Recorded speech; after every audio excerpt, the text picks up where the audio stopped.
Brother Tito, kanyang family, mga elders, Brother Dean, parang kailan lang.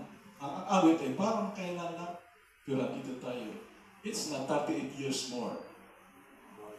The goal of the Christian is to be in front of the Holy Father in heaven. Amen. Yun ang ating goal.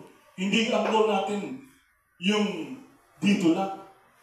There is no celebration anymore in heaven. We'll be there eternally.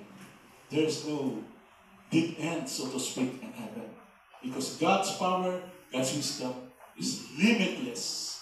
Kung walang mangmang, walang matalino, nagiging mangmang ang tao kahit na marami kang doctorate degree kung hindi mo tinanggap ang Panginoong Jesucristo. Don't consider mangmang. Pero kahit wala kang pinag-aralan mga tribo, mga tribes people, pumunta kayo doon. Subalit tinanggap si Kristo. They are recognized as wise. Tandaan po natin yan. Huwag natin ipagmalaki ang ating mga profession, kayamanan, or whatever. We are nothing without Christ. Amen. Kaya nga sabi sa Luke 12:43, "Blessed is that servant whom his master will find so doing when he comes."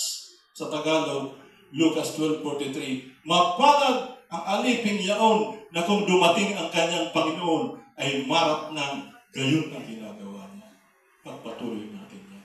Sapagkat anytime Jesus will come, sana marap ng tayo nasa kanya umasa. Amen. Amen? So, ang kanta ko po ay to praise God, pero hindi po ito labanan. Walang labanan ito. To glorify God.